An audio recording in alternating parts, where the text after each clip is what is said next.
G'day guys, Kent here from Kent's Paint Shack.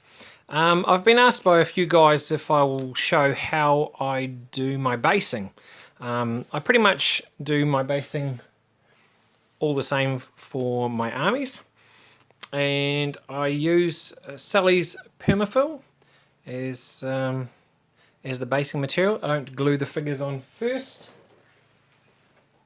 I'm just trying to see where I actually put there. Let's show you how I do it. So I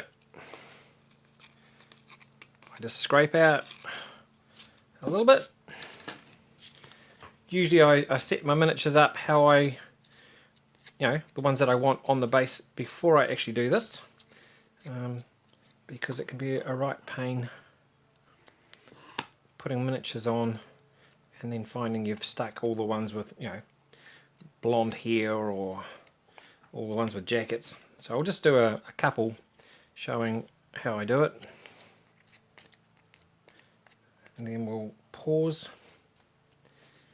And once it's dry, because it takes you want to leave this for about a day and a half after you've actually put them on. So yeah, just like that. It's on 3mm MDF,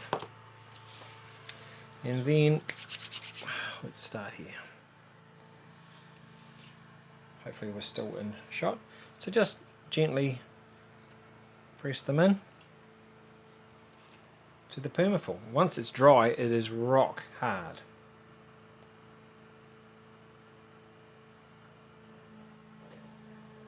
I don't worry about the little bits generally that kind of poke up around it. The way that you do everything, it just covers it. So that's sitting in there. That's quite wet and sloppy, and I just got some on my clothing, which you don't want to do. But okay, so what you do is then you get your next stand, and you want to get your horses. Well, if you're like me, kind of want to line them up. And the other thing is, depending on what the miniatures are, sometimes there's spears or things that might just protrude onto the next base, and you want to make sure that they all fit. So that's the first stage of the basing, and we'll push pause now, and I'll be back in a day and a half. Okay, for the next stage of my basing, I use Tamiya XF1. And I use this a 50-50 mix with mineral turpentine. So by putting the terps in it, when you put it onto the bases, it just spreads and it actually soaks into the bases and makes them black. The one thing that you have to be very careful is, because it's got the terps in it, the black becomes really thin, and if you happen to touch a miniature with your brush, so it will just go everywhere. So you actually have to be quite careful. It's not so bad with your horses and stuff, because you've got bigger gaps, but sometimes when you've got infantry, they can be quite close together. And yeah, I have in the past touched a miniature, and it's quite messy. But yeah, it just soaks around. You might say, well, why don't you just paint it with just any kind of black? But it actually soaks in a bit into the white. So and what I found is, with normal paint, is if you did it, so it would just be on the top layer, and so if it chipped, you would get white around the edges. So it's as simple as that. This probably could have been thinned down a fraction more, but it's not too bad. If it's too thick, it won't it won't spread round and into the wee gaps and things where you've pushed the horse in. And also if it's too thin, it's too grey. You don't want it grey, you want it black for when you paint over it. But yeah, as simple as that. So you do all that, and then you want that to dry. It doesn't take that long to dry. It's really smelly, so you don't want to be doing this in the house. I'm out in the back room. Normally I would actually just do this outside and leave the miniatures outside under cover somewhere until they're dry.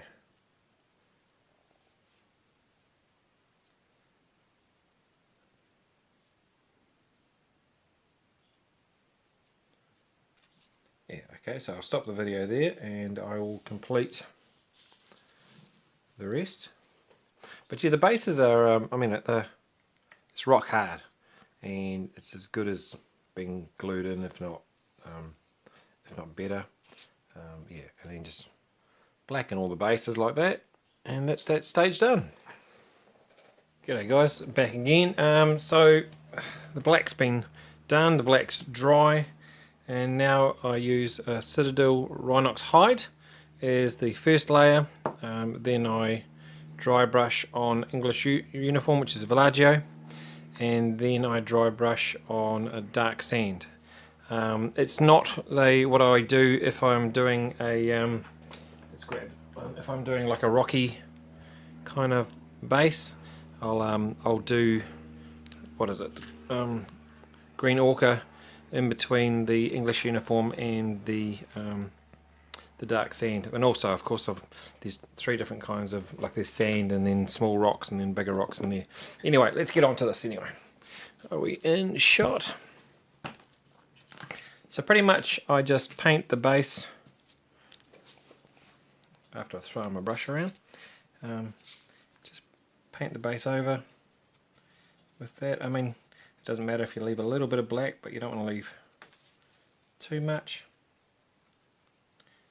You want to make sure any little bits of white that you've missed, you fill in, but you shouldn't be much. You don't want lots of areas. If you've done that, then you haven't got your mixture correct of the enamel paint and the terps. So the Tamiya FX1, yeah, FX1 is a flat black, but it's an enamel, and that's why you need the terps with it, and that's why it's also smelly. So it's as quick as that. So that's the first base done. We'll just grab another one.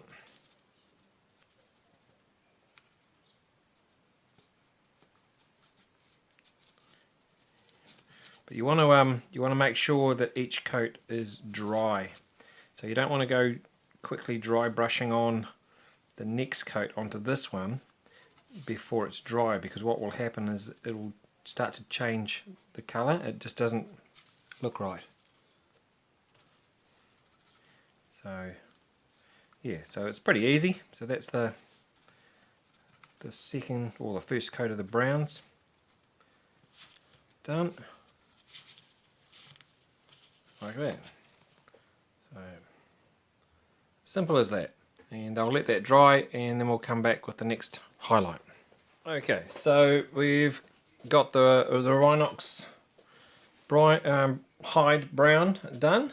The next thing is to, it's not quite a dry brush, because you do want it, the first one relatively thicker than your normal old dry brush, but you still want to leave some of the first coat there.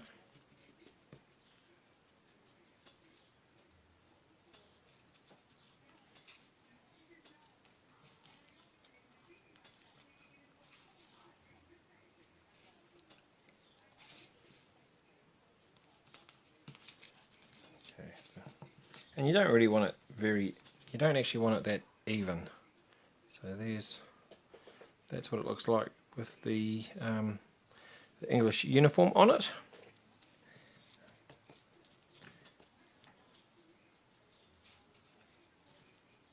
You don't want to be too perfect about the way you brush.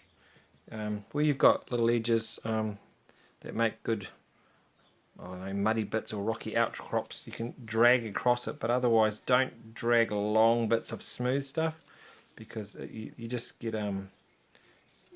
brush strokes that you don't really want it to look like that.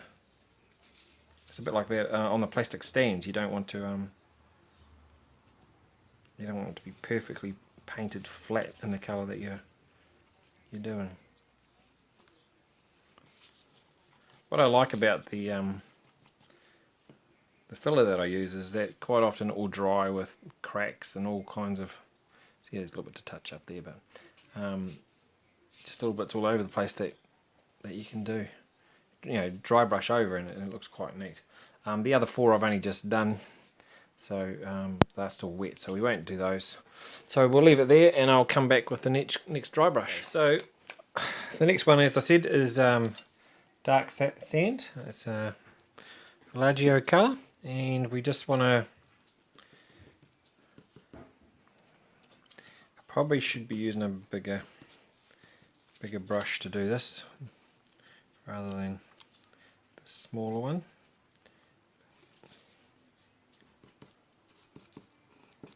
It's not as easy to get what I want, but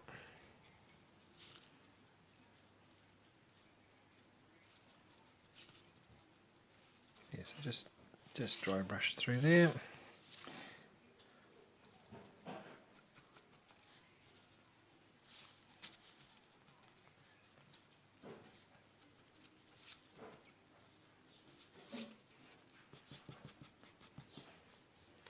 Can't actually see where I am in the picture, so hopefully you can actually see what I'm doing. As I said, if you can get a bigger bristled brush, because like even if I was doing infantry, I'd probably mainly do this one around the edges, because it's cavalry and there's more space in the middle. It's quite handy to get it in there, I suppose, but you can do it as light and as or as heavy as you actually want.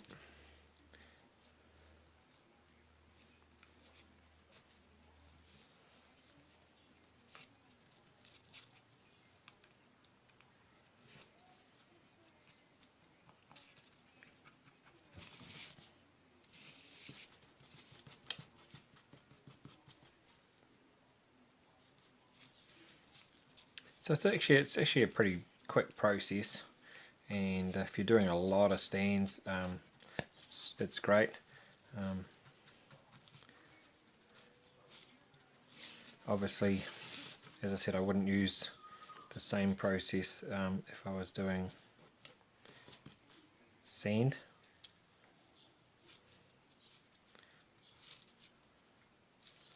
But when I'm doing grassed areas, this is kind of how I do it.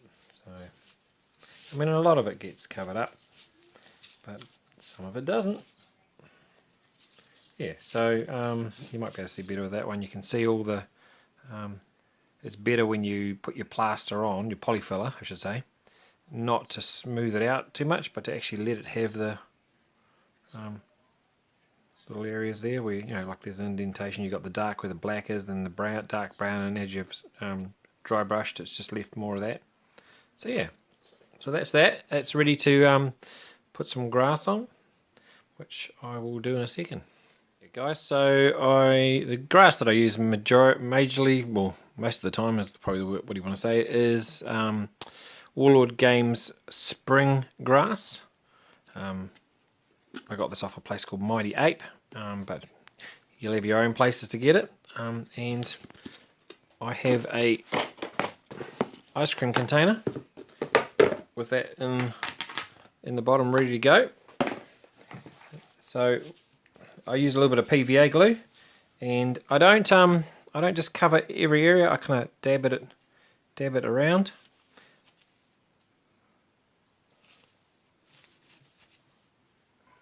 Because I want some of the basing, and I generally don't do a lot right to the edges. So you can see like that, and then chuck that in there,